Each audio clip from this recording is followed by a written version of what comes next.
Imagine waiting inside a packed airplane for your 14-hour flight to begin at 1 a.m. The plane is approaching the runway and is about to take off any minute now. Suddenly, you hear an announcement. The plane must return to the airport due to an unforeseen circumstance. You're frustrated and a little worried, but this entire incident was completely unnecessary, caused by the behavior of an unruly passenger sitting in first class on a plane with 250 other people.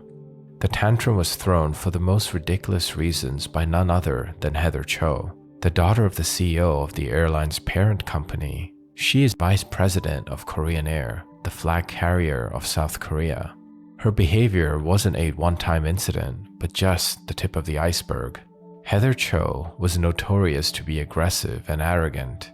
This story will reveal how an air rage incident sent Heather Cho to court and eventually to prison. And it wasn't just Heather. Her entire family became notorious across South Korea for their outrageous behaviors. They were caught smuggling luxury products and verbally and physically abusing their employees, contractors, and even police officers.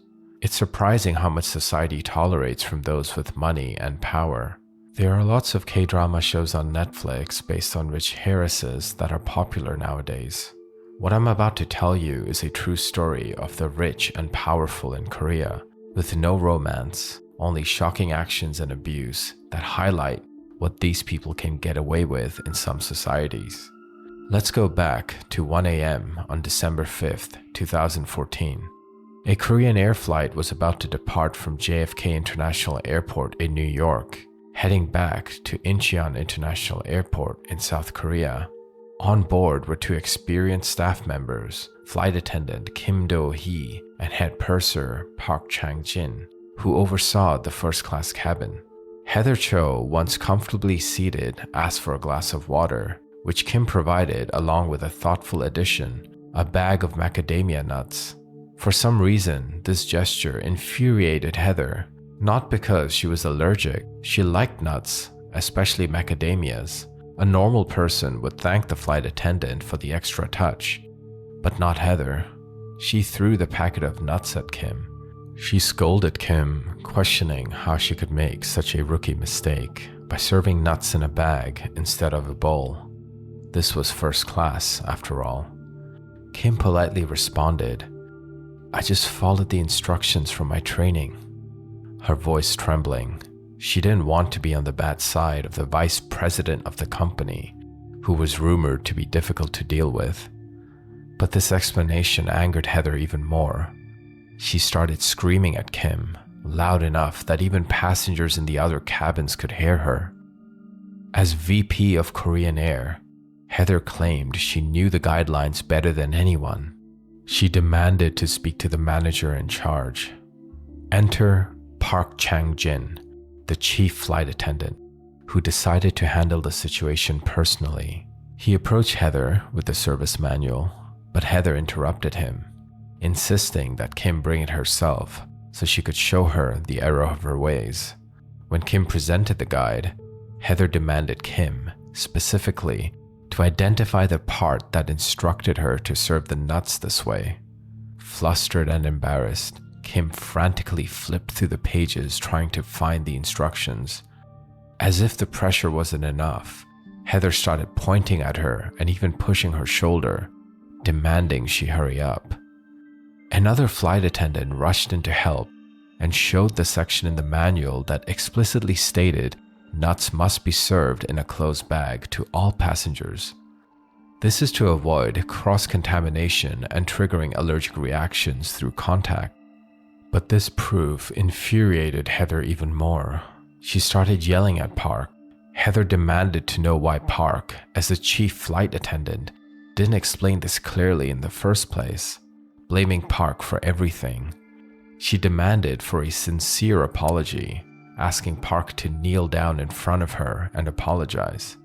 She started beating Park with the service document and demanding he get off the plane for mishandling the situation.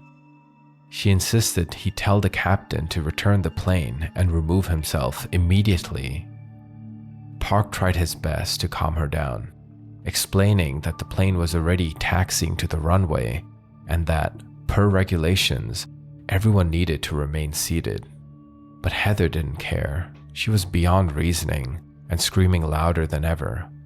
She demanded Park inform the pilot to stop the plane immediately and then remove himself from the plane. The pilot, informed of the commotion, made a decision to turn back.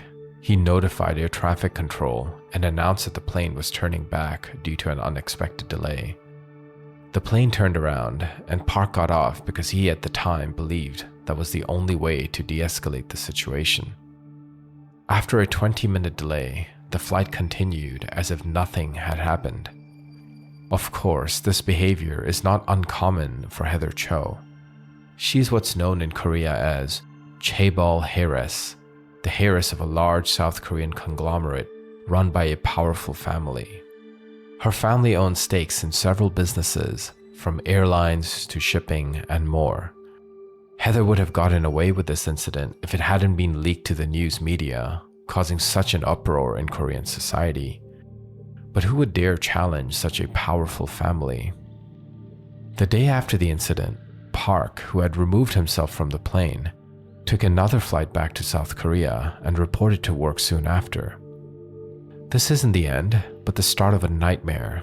Upon his return, he was immediately summoned to a mandatory meeting by the airline's senior management. In the meeting, he was indirectly told that if he wanted to keep his job, he must write a letter of repentance, apologizing to the company and stating that he made a mistake and voluntarily left the plane. Park refused to write this letter, but agreed to keep quiet in return for compensation. Despite this, he was let go because of Heather's version of events, which claimed he did not explain the manual properly to her. However, when Park learned that Heather had started spreading rumors about him being in an inappropriate relations with flight attendant Kim, he had enough. He wouldn't let these rich, spoiled individuals ruin his life further. He weighed his options. Option 1, wait for the truth to come out through an independent investigation. The incident was under investigation by South Korea's Ministry of Land, Infrastructure, and Transport, but he knew there were people in favor of the Cho family, so he couldn't expect the truth to come out. Option 2, find a job elsewhere. He knew he would have a difficult time finding a job in Korea due to his dismissal and the new allegations of inappropriate relations with a colleague. He realized both options were terrible. There was no choice at all. Stay quiet and take the blame, and worse, for someone else's fault, or be proactive and tell the truth. His only hope was to go public with the truth. After contacting the news media, the story spread like wildfire. People had long suspected and experienced this kind of behavior from Korean chaebols, but no one dared to speak up. This was unheard of. But Park had nothing to lose. He had lost his job, his income, and his reputation, and he was angry at being blamed for everything. He wanted justice. There is a Korean term for this type of behavior exhibited by Heather, gapjil, a term for the arrogant and authoritarian attitudes of people in positions of power over others. Korean society has the longest history of slavery, lasting 1,500 years. Perhaps over generations, this ingrained a hierarchy and entitled mindset in many rich and powerful individuals, and this behavior continues to be tolerated by many in society till this day. The media reported Park's version of events, both in South Korea and internationally. Initially, Heather Cho dismissed these reports as slander. However, the media contacted other witnesses on the flight, such as the only other first-class passenger, who corroborated Park's account. They described how Cho threw the packet of nuts and verbally and physically attacked the staff. These witnesses also revealed that Korean Airlines had offered them a model airplane and a calendar, and told them not to speak to the media if contacted. They found these gifts and the company's efforts to dissuade them from speaking absolutely ridiculous. Korean Air issued an apology to passengers, but attempted to justify Cho's actions by claiming they were part of her duties to inspect in-flight service and airplane safety. Then, another incident from 2013 came to light, where Heather attacked a flight attendant for allegedly improperly cooked cup noodles on a flight. These incidents surprised many people, but also confirmed their suspicions, as many had experienced or heard of similar behavior from domineering Korean chaebols. Now, it was all out in the open. When approached by the media, Heather Cho claimed she did not remember the events in question. However, the Korean public were not so easy to forget and demanded the truth. Park, interviewed by the media, said of the incident, quote, "I could feel my dignity as a human being fall apart. It was the longest 5 minutes of my life." The police started investigating the incident and learned that a company executive had ordered employees to delete records of the nut rage incident. On December 9, 2014, Heather Cho's father, Cho Young-ho, the president of Hanjin Group, publicly apologized and announced that Heather Cho would be removed from all her positions.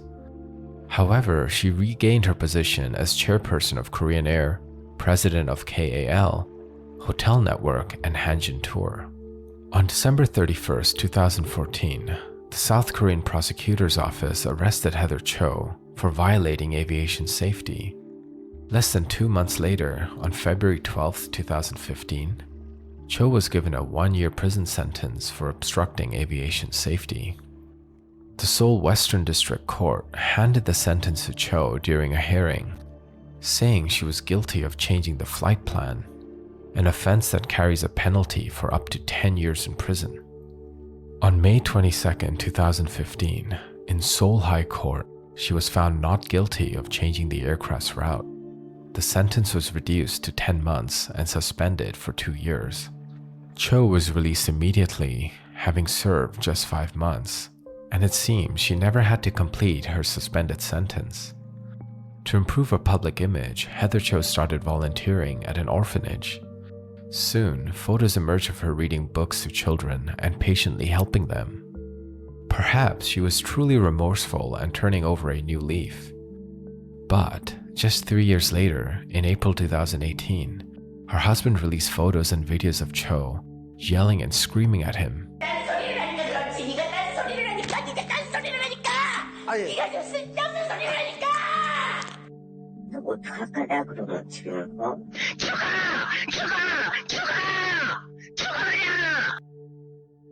Her husband, a renowned plastic surgeon, claimed her outbursts and rages were even worse than before. The widespread press coverage of the incident, particularly in South Korea, highlighted the apparent abuse of power by members of South Koreans' family businesses, chaebols. Quote, "Most second or third generation of chaebol in South Korea think of themselves as members of royal families or in the special aristocratic class, so they think they can do whatever they want," said Yonsei University psychology professor Wang San-min. But, as mentioned earlier, this is just the tip of the iceberg, because her family has similar stories of their own. Heather Cho's mother, Lee Mung-hee, also had her share of scandals. Starting in 2011, Lee verbally and physically attacked renovation workers at her home and group hotel. Video footage showed Lee throwing a large piece of cardboard at construction workers that were remodeling her home in Seoul in 2013. The workers claimed Lee forced them to kneel, slapped their faces, and kicked their shins.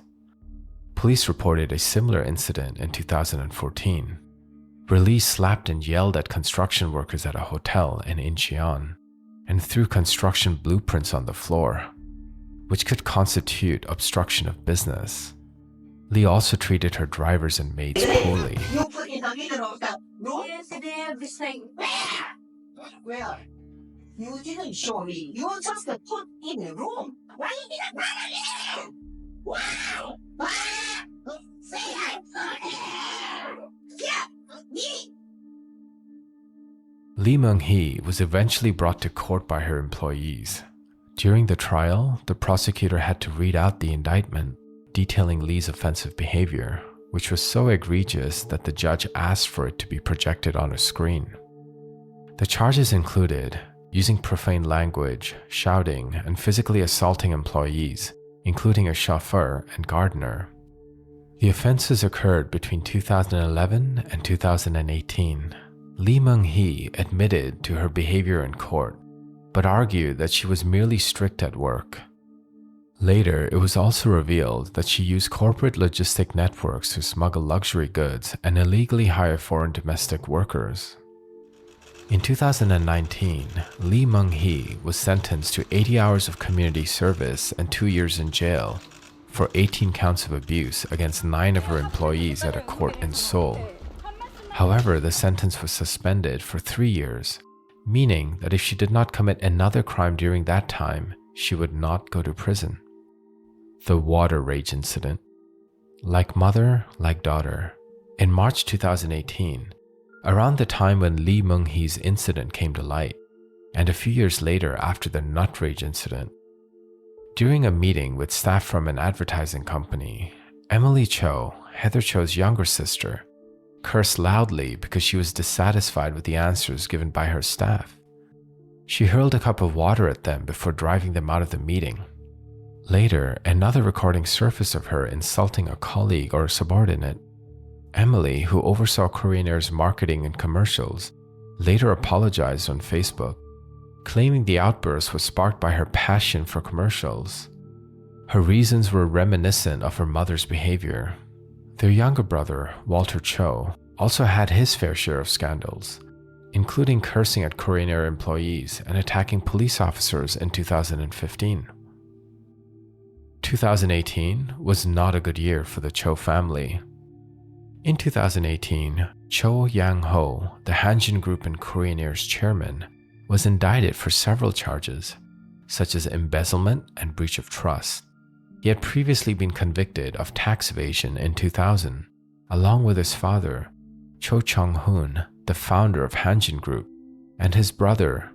The Chos were receiving millions in rebates when purchasing airplanes from Boeing and Airbus, but not paying any taxes on the money. The tax probe came after the then president criticized Korean Air's poor safety record. His 2018 indictment was for causing losses to the airline by embezzling some 19.6 billion won, or US 17.3 million, from company's trusts between 2013 and May 2018, by unfairly awarding business contracts to companies controlled by his family. He also took money from the state health insurance by running a pseudo-pharmacy and was almost charged with evasion of inheritance taxes, but the statute of limitations on that ran out. He passed away in April 2019, 2 weeks after shareholders voted to remove him from the company's board due to various scandals surrounding his family. He was 70 years old. The Cho family continues to wield significant power in South Korea. In addition to stakes in Korean Air, they also own a low-cost budget airline, Jin Air, and have businesses in hotels, tourism, telecommunications, and logistics, with substantial political and business influence, succession, and internal feuds. When Cho Yang-ho passed away in 2019, Walter Cho took over as chairman of Hanjin Group, according to their father's wishes. However, his sister, Heather Cho, planned to seize power, with their mother siding with Heather. Heather accused her brother of disobeying his late father's will for the family to work together to manage the group. In 2022, a feud over management rights was resolved with the help of LX Group, which acquired a stake in Hanjin KL, the group's holding company, and Walter Cho remained chairman. So, what happened to Park from the nut rage incident? Well, in 2015, Park received compensation when Seoul Western District Court ordered Korean Air to pay him 20 million won, about $18,000, for coercion to drop his civil case against the airline. He was also entitled to another 13 million won, about $27,000, as compensation for Cho's assaults and insults. He got his job back with Korean Air after 18 months, but had to pass an assessment and take a demoted position as a junior flight attendant. He said his boss would often ask him why he was still working there. He eventually left in 2020 to pursue a new career in politics. Do you have any experience with these kind of incidents in your workplace? Let's discuss in the comments. This is Victor, signing out. Ultimately, these scandals, moral issues of chaebol children are a reflection of the concentration of Korea's economic power in their hands. They rule over the country's legal system and even its politics.